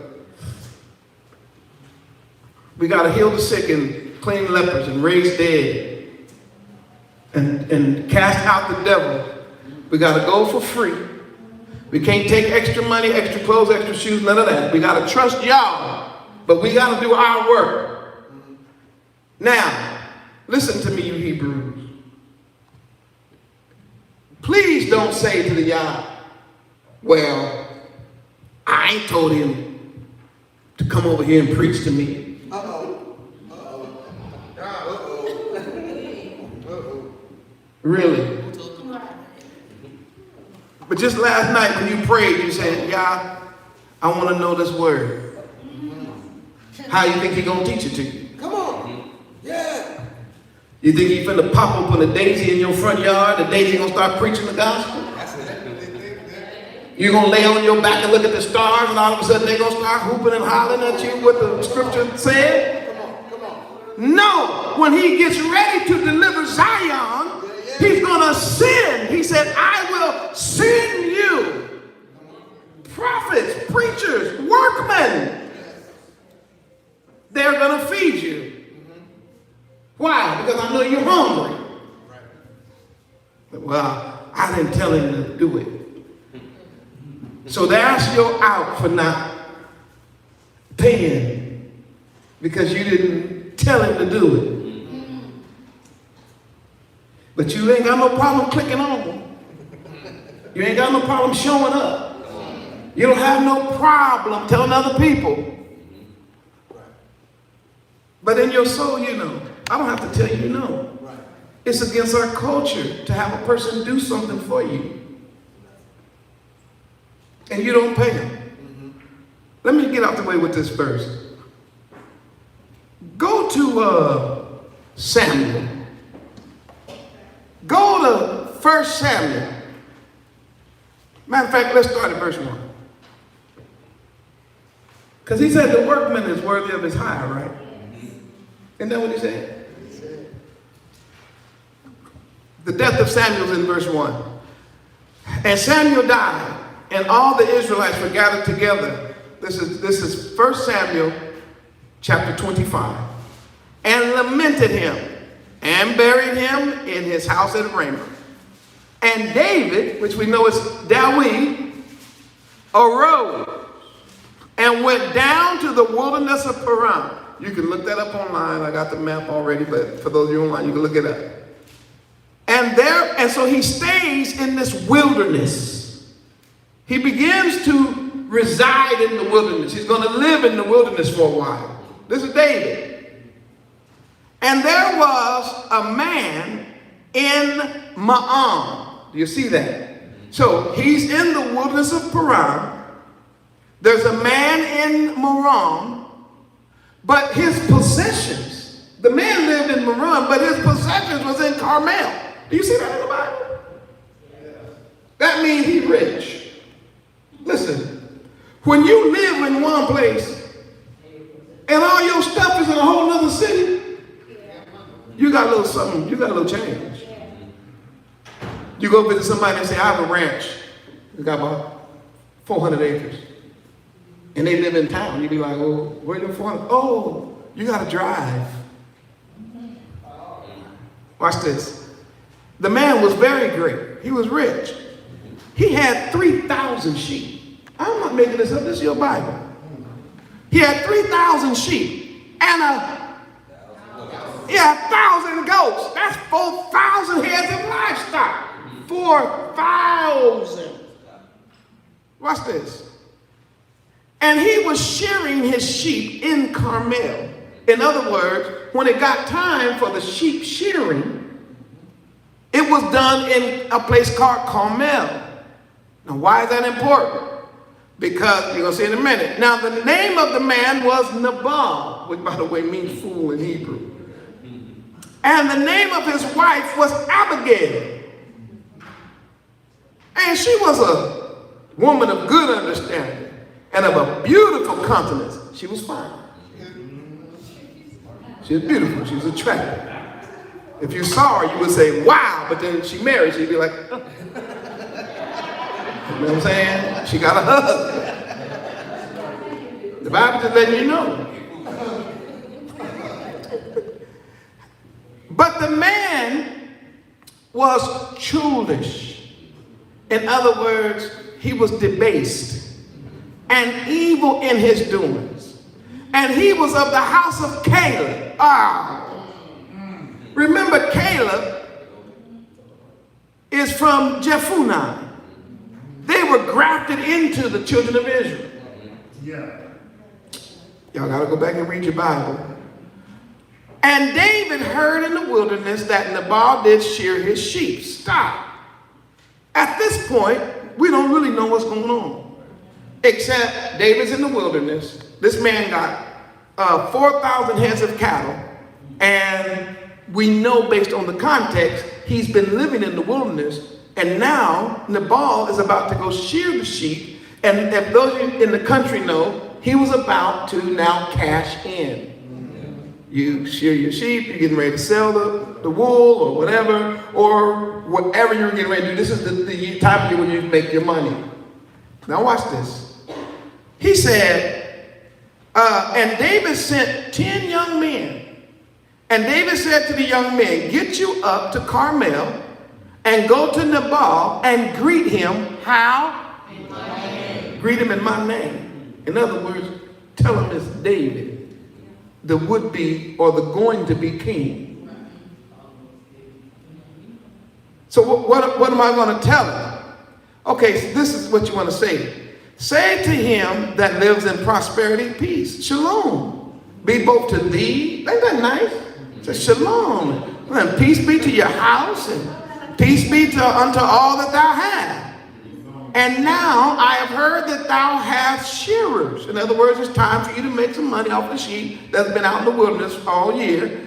Now thy shepherds, which were with us, we hurt them not. Stop. Now I can give you the background. After Samuel died, David and his group of men went to live in the wilderness. But they were not going to just live as vagabonds and bums. They immediately attached themselves to the shepherds, the herdsmen that were out there watching these 4,000 heads of cattle. Right. Why? Because in those days, you needed all the help you could get. Because there were lions and there were bears, there were robbers, there were people who came through and ransacked places. And so what you would normally try to do is you would hire other people to help watch the sheep. So David is saying, we've been out in the field watching your sheep. And you can even ask your men. We didn't take advantage of none of them, and we kept all of your sheep alive. So while Nabal, over there, you see this. Nabal don't even live by his sheep. Nabal is way in a whole nother town. David's saying, man, we've been working with your shepherds guarding your sheep for a whole year. All right, now watch this. He said, we hurt them not, neither was there aught missing unto them. In other words, and my men are so honorable. They didn't take one sheep and cook it. It's in the Bible. All the while they were in Carmel. Ask thy young men, and they will show you. In other words, he said, tell Nabal, if y'all don't believe me, ask the men that he's got working. And they'll say it. Yeah, of course, these men were out here helping us, fighting and watching the sheep for us. Now watch what he says. Wherefore, let the young men find favor in your eyes. For we come in a good day, Give, I pray thee, whatsoever cometh to thy hand, and to thy servants, and to thy son David. Wow.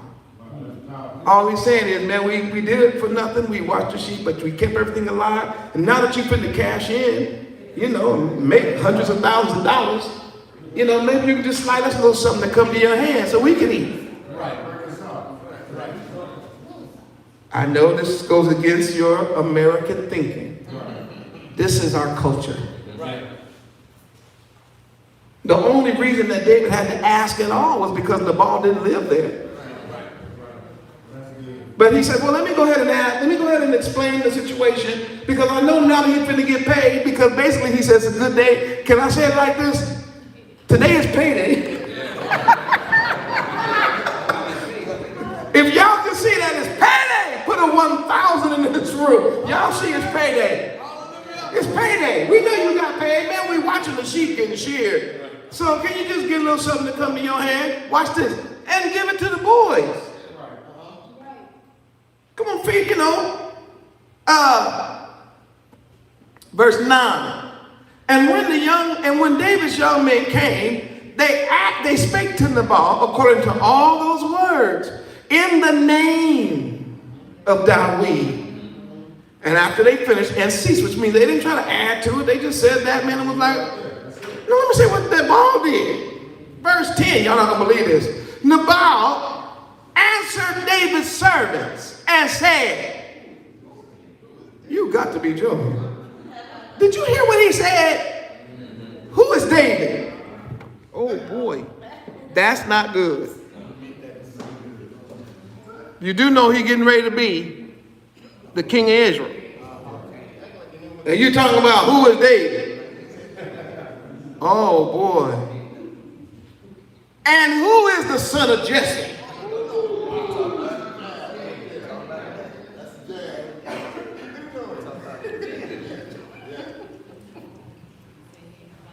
Ooh.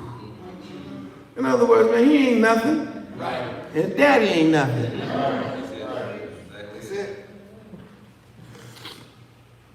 Oh, I'm almost nervous to keep reading. I just know the kind of person David is. That's what he said. There'll be many servants nowadays that break away from his master. Every man from his master. Whoa! You know what this rich, ignorant fool is saying? Now who's David? Who's son of Jesse? A whole lot of people, slaves, run away and try to get a little something from me. That happens all the time. I'm rich, you know. I got a lot. Is Hebrews like that today? No matter how much good we try to do for them, they always take something on a personal level as though we trying to get something out their pocket. And that's the way he thought of it. He thought of it as David trying to get something out of his pocket instead of him thinking of it as, I owe them no matter who it is if they helped watch these sheep while I was gone and not one of them was lost.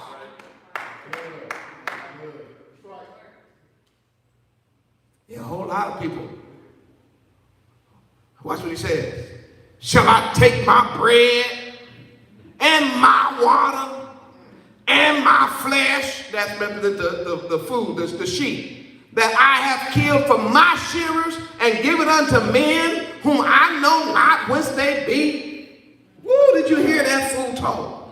Did you hear him talk about my bread and my water and my meat? Where'd you get that from? The earth is Yahuwah. And the fullness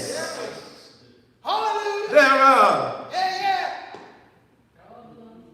What are you talking about mine? He coming to get mine. And that's exactly how Israel oftentimes treats those of us who've been sent. Come to my money, my house, my food, act those want somebody come and try to take advantage of you. We're trying to help you wake up, Zion. Hallelujah. Hallelujah. Wake up. I ain't through. This is what he's saying. Should I take what I have killed for my shepherds and give it unto men whom I don't know?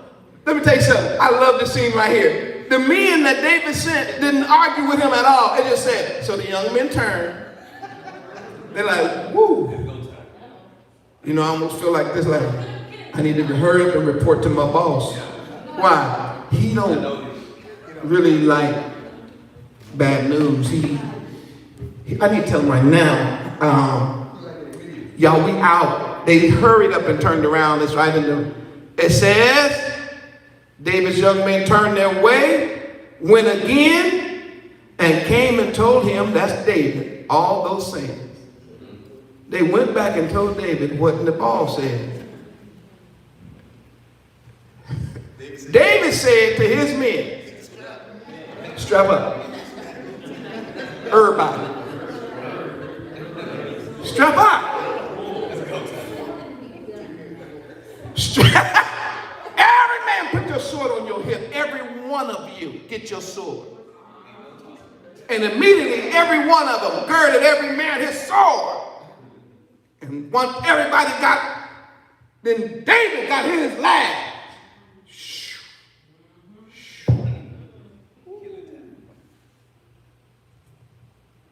About to be some killing.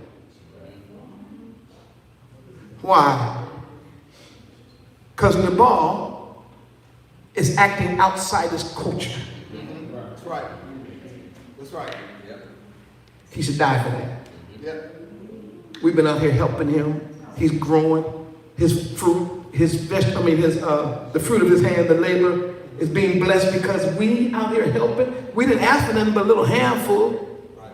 And he got nerve to try to cuss us out and my daddy. Right. Acting like we bums and I'm about to be the king. Right. Oh, we're going to see. We're going to see who the bad person is. Strap up, boys. If y'all can see as plain as day that they had to strap, put a 10,000 in this room.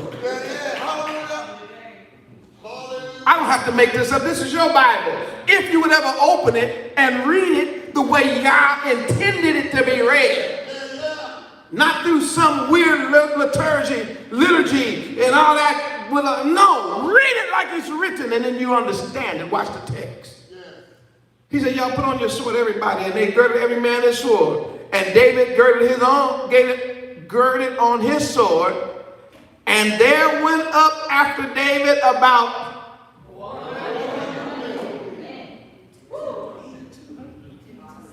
400 men, and 200 abode by the stuff. He was going to go kill him, man. But one of the young men told Abigail, that's his wife, the pretty smart one, saying, behold, David sent out messengers of the wilderness to salute our master, and he railed on him. Don't that sound like Hebrew? Instead of being nice, you're going to talk about it. He railed on him. But the men were very good to us. What men? David's men. We were not hurt, neither missed we anything as long as we were conversing with them when we were in the fields. In other words, man, those cats is cool. Man, they helped us, they watched over us, nobody bothered us as long as they was around. They were, come on, read with me, verse 16. They were a what? Both what? And what? In other words, they stayed woke while we slept. These are, I want you to see one point. These are workmen. They're not just hanging out in the field. They're working, which represents they're worthy of their wages. The man is confessing it. He said they was working. It's right here in the Bible. He said there was a wall to us by night and day, all the while we were with them keeping the sheep. Then this he said, now therefore know and consider what thou wilt do, for evil is determined against our master. You got that right. And against all his household, for he is such a son of Belial. In other words, he's such a son of the devil. He said, man, I don't even talk about the master, but man, he's a son of the devil. He's going to get us all killed. He don't let nobody talk to him. Verse 18, then Abigail made haste and took 2. Wait a minute, come on, y'all. What did Mama do? Mama said, first of all, they hungry. They didn't ask for a whole lot. They were hungry. I need, quickly, somebody give me 200 loaves of bread. She said, I need 2 bottles of wine. These are big old huge bottles, you know, little bottles. I need some bottles of wine. I need 5 sheep killed now. I need kill 5 sheep. Get them dressed. In other words, cut them into pieces. I need parched corn. I need 100 clusters of raisins for dessert. 200 cakes of figs. She laid them on them donkeys and she said, I got to go. So where you going? I got to go meet him. Is that in your Bible? Yes, sir. Yes, it is. Hallelujah. She said, they just hungry. And why Nabal couldn't do this, I don't know. How easy was it for me to just do this? Watch this. She said unto her servants, go before me. Behold, I come after you. But she told not her husband Nabal. And it was so, as she rode on the ass, that she came down by the covert of the hill. And behold, Dawid and his men came down against her. That means near to her. And she met them. Now David had said, surely in vain have I kept all that this fellow had in the wilderness. Did you hear what he said? David said, man, I kept this dude stuff for nothing. Oh, because he had the idea. I didn't ask him. Same idea people got concerning the preacher. I didn't ask him. But you're steady watching. You're steady learning. You're steady being helped. Amen. He said, man, I did all this for nothing. And I know a whole lot of people right now feel like their labor is for nothing. Is in vain. Let me read that verse 21. Now David has said, surely in vain have I kept all that this fellow had in the wilderness, so that nothing was missed of all that pertained to him. And he hath acquitted me evil for good, dysfunction for good. And that's what's wrong with the nation. Everybody want. Nobody want to give. It's dysfunctional. David called it evil. And so more also do Elohim unto the enemies of David. He said, and not only that, I'm going to pray that Yah fight them. If I leave of all that pertaineth to him by the morning, what? Any that pisses against the wall. Woo! David said, all right. You see, by the morning, every man that pisses against the wall, he talking about killing the men. And all you soft-eared people, I'm too big of a man to say TT against the wall. It just don't sound right coming from me.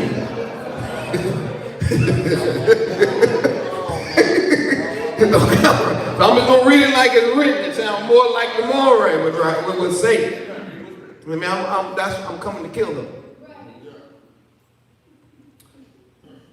And when Abigail saw David, She hastened and lighted off the ass and fell before David the weed on her face and bowed herself to the ground and fell at his feet and said, upon me, oh yeah, upon me let this iniquity be. What?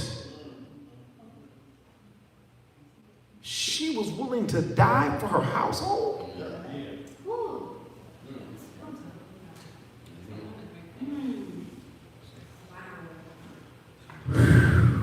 What kind of woman is that? Speedy, where is she?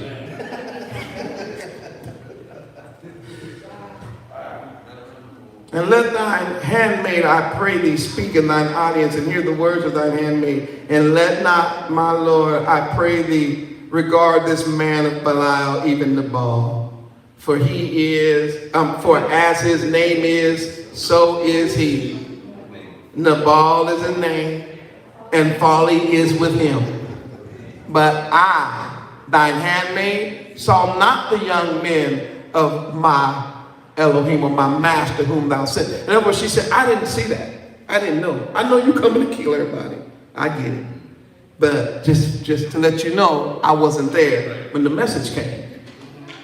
She said, now therefore, as Yahuwah liveth, and thy soul liveth, seeing Yahuwah has withholding thee from coming to shed blood and from avenging thyself with thine own hand, now let thine enemies and they that seek evil to my master be as Nabal. Now let me just share this. I'm going to get out of the way because I've already made my point. What she now does is say this. She's like, listen, even though nobody understands what's really going on, I understand it. I'm a Hebrew. I know our culture. He blew it. You're righteous for doing it. But what you are getting ready to do is you're going to take vengeance upon yourself. Now, she didn't say that was wrong. But what she is going to say is that, but you getting ready to be king, that might not be a good look for you.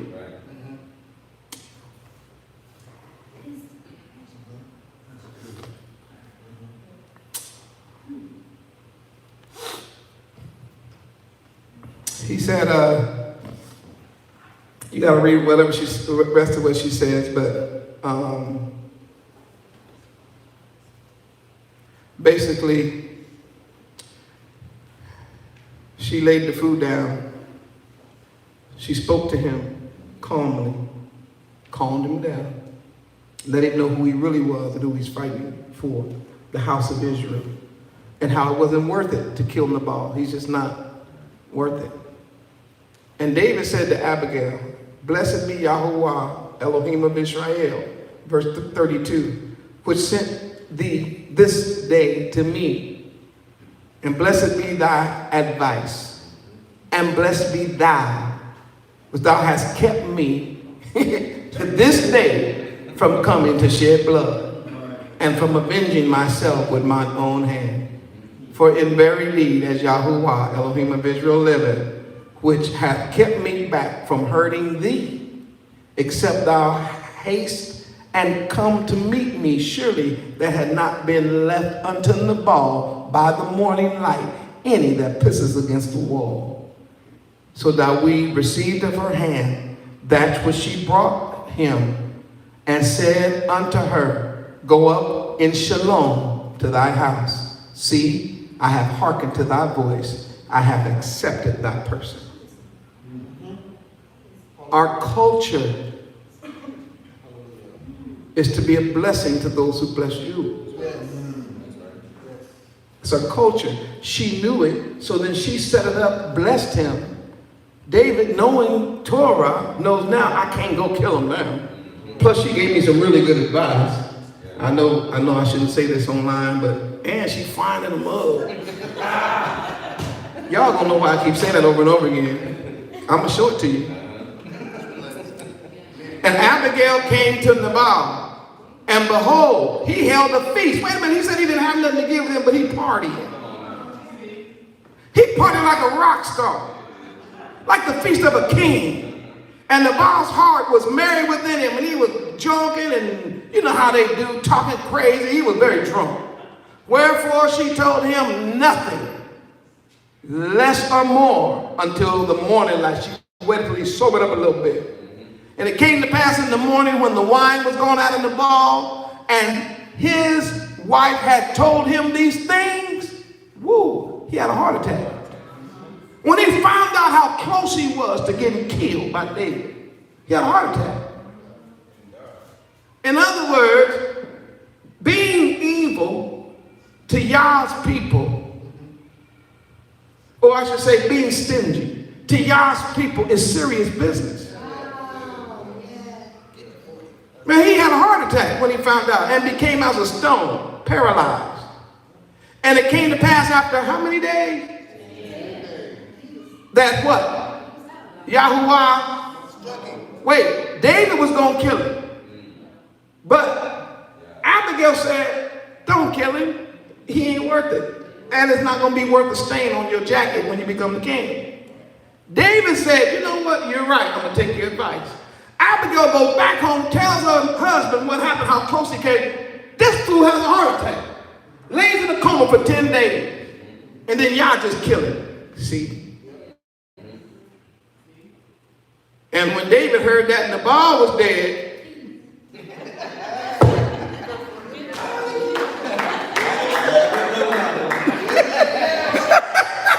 if y'all can see, if you can see, because David is following Torah. He said when he heard that Nabal was dead, he said, bless me, Yah, that has pleaded the cause of my reproach from the hand of Nabal, and has kept his servant from evil. He was like, whoa, I was about to kill them all. For Yahuwah has returned the wickedness of Nabal upon his own head. And David sent and communed with Abigail. Boy, can you use something else to take her to him to wife. Now, I just wanted to read that story because most of y'all are not familiar with it. But now you're going to see our culture. Our culture is go. You go, don't have to take your own money, don't take silver, gold, coins, none of that. Don't take a whole lot of luggage with you. Don't take a whole lot of weapons. You don't need none of that. Just go. The people's culture is to take care of you. Yes. Yes. Amen. Do y'all see that? Hallelujah. I'm going to just read it and I'm gone. I appreciate you guys. I appreciate today. And I'm going to just read the last passage. I won't do a bunch of comment. We'll pick this up next week right here. But I want to show you something that the king says that a lot of people miss. He said, no script for your journey, verse 10. So Matthew 10 and 10. No script for your journey, neither two coats, neither shoes, nor yet staves. For the workman is worthy of his meat. We already studied that. And into whatever city or town you shall enter, ask who in it is worthy, and there abide till you go thence. He's like, when you go to town, you got to ask, man. The word worthy is who's a worker, who's honest, who's true, who's strong. He said, go there and stay. And when you come into a house, salute it. That means hug them. That's what we do. We hug each other. We Shabbat Shalom each other. We Shalom one another. That's saluting. That's our culture. And if the house be worthy, let your Shalom come upon it. But if it be not worthy, if you go somewhere and they treat you bad, it says, let your peace return to you. Get your Shalom back.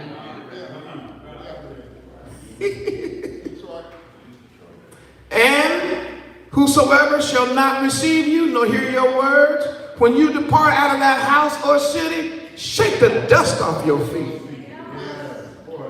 I told you I'm closing with this one because I got to show you something.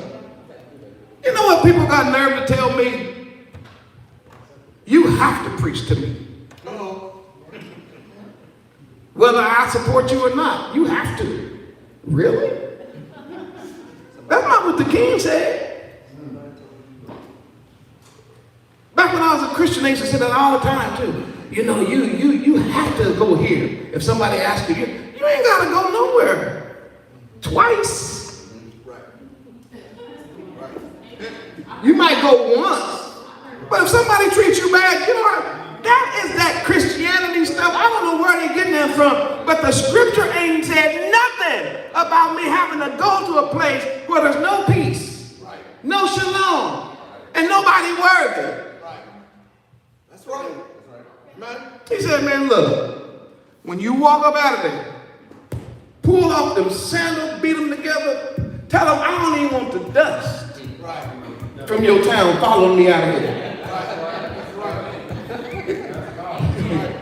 You can keep everything, whatever y'all had, including take your dust back. That's right. It's in the Bible. And Yah said, I say unto you, this is the truth. It'll be more tolerable in the land of Sodom and Gomorrah in the day of judgment than for that city. It's the Nabal picture again. You went to do a good work. Heal the sick, cleanse the leper, raise the dead, cast out the devil, preach the gospel. Then they turn around and say, who is you? Who is your daddy? Who you think you are? I ain't giving you nothing. He said, instead of standing in there arguing with them, just shake the dust, leave, don't come back. And just like Yah killed Sodom and Gomorrah, just like Yah killed Nabal, Yah won't kill them. That's right. That's right. Matter of fact, the text says it'll be more tolerable in the land of Sodom and Gomorrah in the day of judgment. Wait a minute. Didn't Sodom and Gomorrah get reduced to a smoking flax? Right. Wow. That's something. Wow. Mission Impossible, Part 2, which is dealing with the mandate for the missionaries or for the workers. Our King Hamashiach, if he's not going to tolerate it from you against the disciples, how much more is he not going to tolerate it between you and him? I started this message on purpose by telling you, he's not telling you to do nothing he ain't already willing to do. And the Bible says he came into his and his own. So as many as received. In other words, he had to move on. And eventually his own crucified him, lied on him, called him the devil. But Yah overruled them. If you've been called to do this work, it's going to get rough. That's my next lesson. He's going to tell you before you go how bad it's going to be, but here's the promise. He's going to be with you. He's going to tell you how bad it is. Even death, but he says, don't even worry about that. Because I got the power of resurrection. Hallelujah. And he proves it through his son. Hallelujah. One more time. Hallelujah. All right. Well, shalom, shalom. And I pray those of you who are watching this video and have been touched by this work, if you would be so kind as to support after this message, you'd be like, yeah, I might give a little something. But you know me. You know I do this every week. I just teach the truth and let the chips fall where they may. The workman is worthy of his wages. We ought to work the works of him who sent us while it's day. Why? Night's coming? Nobody's going to be able to work. So for the workers, keep on working. And for those of you who are being blessed, keep supporting. This is the first missionary journey. The work has just begun. We got a whole lot more to do. I pray that you'll be kind. If you go to the website, there's ways that you can give to donate to the work of the ARK. Those of you in the room, you can give. I appreciate whatever you're going to do in here today.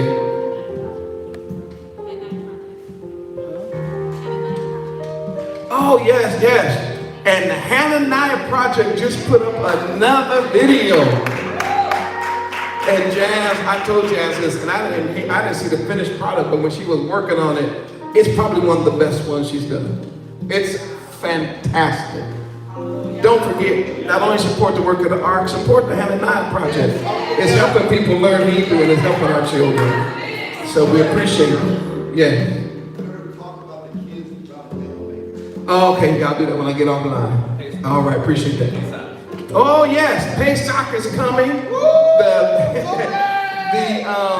The information concerning Pesach is on the website, awakeningremnant.com. The registration is also on the website, and some other things that you might need to know. Of course, we'll start making videos concerning Pesach. All of the leaders, every leader of every group of the ARK, I don't care if it's 2 of y'all or 20 or 200, we would like for every leader to make their way out to California this year. We would like to have a meeting with all of those of you who are working with different groups. We'll make sure we're all saying the same thing. We're on one accord. We're going to figure out how we can help support one another for the rest of the year and all that. So we need you all to come. We will have communion on the first night. We will have a big dinner on Friday night. It is going to be fantastic. We're going to baptize and all that. So go to the website. The information is there. For all of you that are in the room, hallelujah. Those who came out in Fresno, good to see everybody. I know this was a long message, but I didn't want to have to come back through here next week. I think y'all got it. Is that the responsibility is on both sides. We have to go, but our culture is we ought to take care of the people that are going. One love to the 12 tribes worldwide. Shalom.